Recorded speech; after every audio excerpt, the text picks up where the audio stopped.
É professor associado da Universidade de Lisboa, doutorou-se em Filosofia Contemporânea pela mesma Universidade, lecionando na Faculdade de Letras desde 1980. No âmbito da sua bibliografia destacam-se os seguintes livros: Sentimento de Si e Identidade Pessoal, de 2012, A Religião e o Sentido da Vida, Paradigmas Culturais, de 2011, Mitos e Narrativas, de 2013, e Ricard e a Expressão Simbólica do Sentido, de 99. É igualmente responsável pela edição de várias obras do domínio da estética e da antropologia. Publicou autonomamente mais de 100 artigos e capítulos em obras coletivas. É diretor da revista Philosophy Lisbon e presidente da Associação Filosófica e Cultural O Que É. Apresenta-nos uma comunicação com o título Paradoxos da Identidade Pessoal. Obrigado.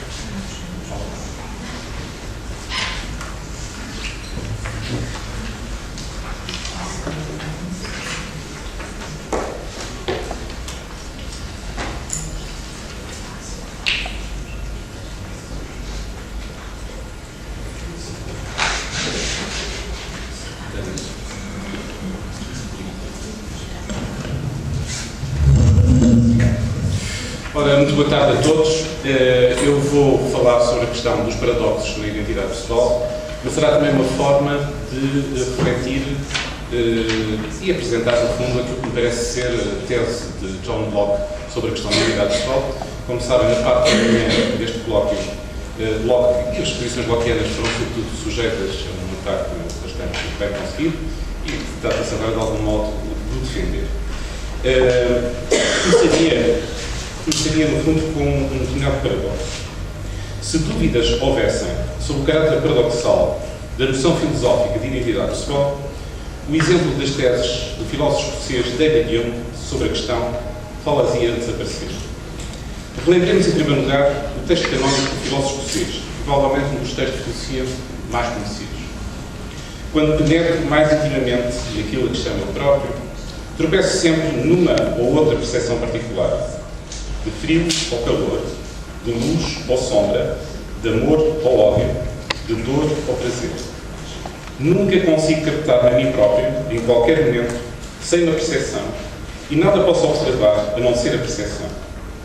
A mente é uma espécie de teatro, em que diversas percepções fazem sucessivamente a sua aparição. Passam e voltam a passar, fogem deslizando e misturam-se uma variedade infinita de atitudes e situações. A identidade pessoal é assim descartada como mais uma ficção, um construto ficcional gerado pelo teatro da mente humana.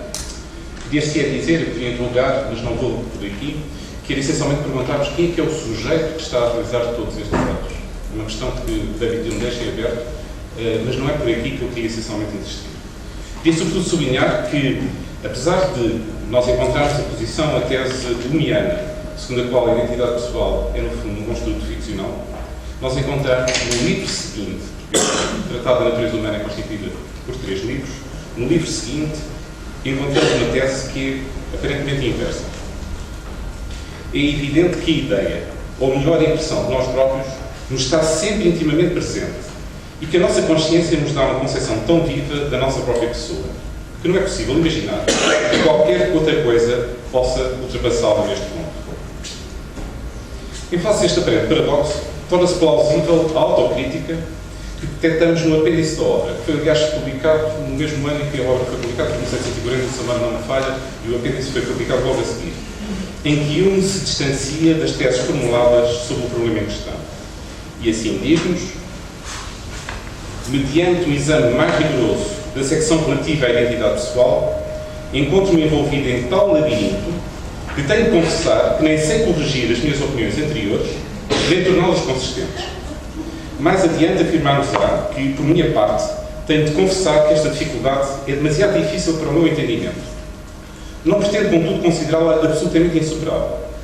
Talvez outros, ou eu próprio, após reflexão mais apurada, descubram alguma hipótese que concilie estas contradições. Não é este o momento de analisarmos as teses de David Hume sobre a identidade pessoal, nem muito menos discutir a sua putativa coerência.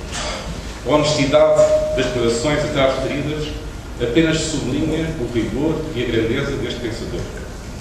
O que importa realçar é a natureza paradoxal da noção.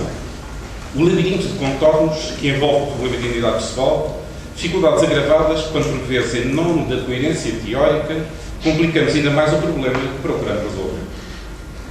Esta comunicação tem, assim, como seu objetivo abordar alguns dos paradoxos que envolvem este problema de identidade pessoal. Entende-se por paradoxo a afirmação contraditória, em alguns casos mesmo absurda, mas que parece fundada numa argumentação correta.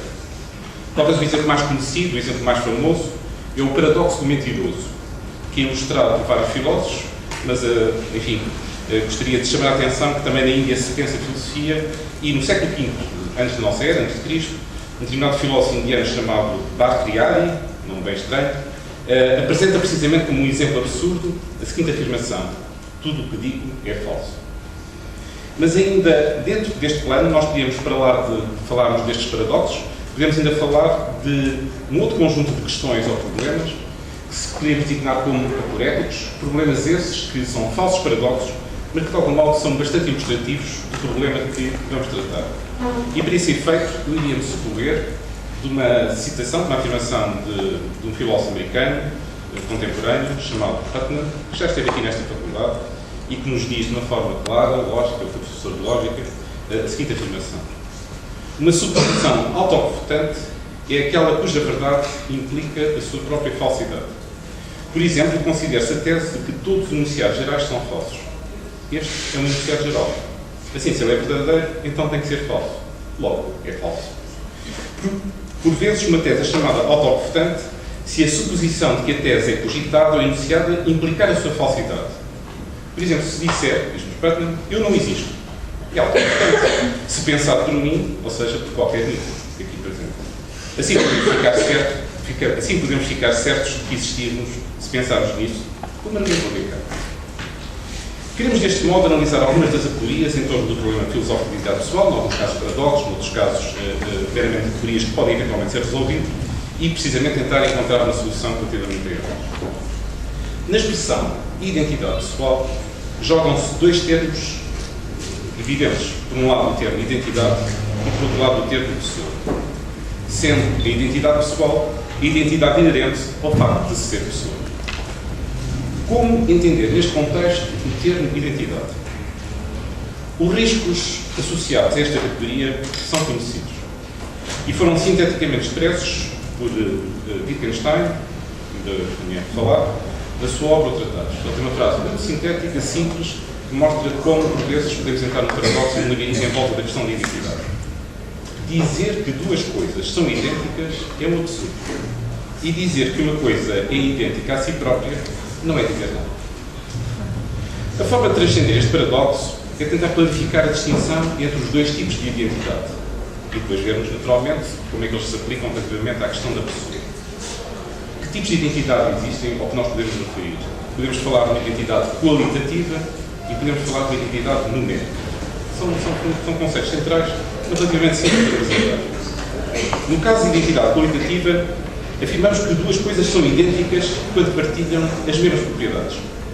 Assim, afirmamos que duas folhas de uma árvore são tão semelhantes que quase poderíamos dizer que são uma e a mesma folha. Ou que dois gêmeos são de tal forma idênticos que muitas vezes os confundimos. Este tipo de identidade é, na grande maioria dos casos, irrelevante para o problema filosófico da identidade pessoal. O mesmo já não se pode dizer em relação a outro tipo de identidade, a numérica, pois é ela que está em jogo, pelo menos num primeiro momento, no âmbito do problema da identidade pessoal. No caso de identidade numérica, afirmamos que duas ocorrências de uma coisa não constituem coisas diferentes, mas que se trata antes de ocorrências de uma só e mesma coisa. Um exemplo simples. O púlpito que tenho aqui à minha frente pode ser submetido a profundas alterações nas suas propriedades. Por exemplo, posso pintá-lo de várias cores. Do mesmo modo que sei que a ação corrosiva do tempo, todos nós sabemos isso, sobre ele um dia não se deixará de notar. Mas mesmo que agora, em plena insanidade mental, resolvesse pintá-lo de vermelho ou de azul, seria ainda o mesmo púlpito que sofreria essas alterações.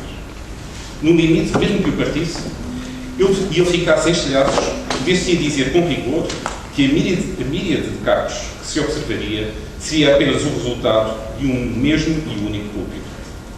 esta identidade numérica ou quantitativa só seria quebrada se a mera passagem do tempo por ele tivesse o condão mágico de multiplicar em 2, 3 ou o número que se desejar. Porque o oposto da identidade numérica é, no fundo, a pluralidade e não tanta diferença. A identidade numérica não é, pois, uma relação de duas coisas ou itens, mas antes a relação de uma coisa consigo própria, com um ponto tal que nela surpreendemos a natureza, a identidade de qualquer realidade e apreço. É bastante comum a confusão entre estas duas formas de pensar, ou seja, pensar a identidade em termos qualitativos e numéricos, com consequências que são desastrosas no modo de compreender o problema da identidade pessoal. É precisamente pelo facto das pessoas alterarem significativamente as suas características e propriedades, querem mais magras, mais gordinhas, mais velhinhas, etc., a um ponto tal que muitas vezes têm dificuldade em reconhecer-se em imagens e gestos passados, que a questão ou o problema de identidade pessoal, em termos filosóficos, surge como gritante. Afinal, apesar de tantas diferenças corporais e psíquicas vivenciadas ao longo da vida, pode ter sentido afirmar-se que determinada pessoa é a mesma, em sentido numérico, e que não se multiplicou em vários. Como solucionar, então, este paradoxo associado à persistência ao longo do tempo da nossa identidade pessoal? No fundo, qual o critério que nos permite afirmar que somos a mesma pessoa em momentos diferentes do tempo? Para esclarecer este paradoxo, precisemos melhor os conceitos que estamos a utilizar. Já falámos sobre a identidade, agora falamos sobre a questão da pessoa. A definição mais clássica, que eu penso ainda que é uma definição com alguma felicidade, é aquela que nos é apresentada por um pensador cristão do século V, VI da nossa era, chamado Boécio, que define a pessoa como sempre uma substância individual de natureza racional. É uma definição, como eu disse, que ainda mantém os seus méritos, mas entrou, pode-se dizer, claramente em desuso, nomeadamente quando foi objeto da crítica sistemática que se passa a realizar na filosofia contemporânea em relação a todo o pensamento substancialista. E, nesse sentido, convém referir que, provavelmente, o primeiro grande pensador que chamou a atenção da necessidade de superar esse substancialismo foi essencialmente Hegel. Vamos então, deixando em paz esta questão, que não nos interessa em particular, tentar, no fundo, definir o que é que entendemos por pessoa, para depois tentarmos perceber, no fundo, o que é que entendemos por identidade pessoal. E, nesse sentido, não vou utilizar a definição de Boécio, mas uma que nos é apresentada por Peter Singer em Ética Prática. Diz-nos ele, Peter Singer, filósofo australiano, pessoas são todos os seres racionais e autoconscientes, conscientes de si mesmo, como entidades distintas com passado e futuro. É uma definição de pessoa claramente devedora do pensamento de John Locke, o primeiro grande filósofo ocidental a pensar expressamente o problema de identidade pessoal. Foi ele que colocou expressamente o problema a um ponto tal que se pode dizer que, se embora na história do pensamento humano nós encontramos imensas reflexões sobre o que é a pessoa, sobre a identidade, em termos técnicos, em termos filosóficos técnicos, foi fundamentalmente Locke, nomeadamente a sua obra crucial, An Essay Concerning Human Understanding, um ensaio sobre o entendimento humano, em particular quando discute uma questão bem interessante. O problema da unidade e diversidade, isto assim não parece muito interessante, mas já vão perceber que é interessante, porque, sobretudo nesse capítulo, em que discute unidade e diversidade, ele tenta essencialmente pensar: será que, quando falamos de uma identidade de uma coisa, quando falamos de uma identidade de um ser vivo, e quando falamos de identidade de uma pessoa, estamos a utilizar ou estamos a pensar da mesma maneira? E então, o autor tem, referente nomeadamente à questão da pessoa, diz-nos o seguinte: para descobrir em que é que consiste a identidade pessoal, temos de saber o que é que a pessoa representa e que pensa tratar-se de um ser pensante ou inteligente que pode considerar-se a si mesmo como a mesma coisa pensante em tempos e espaços diferentes.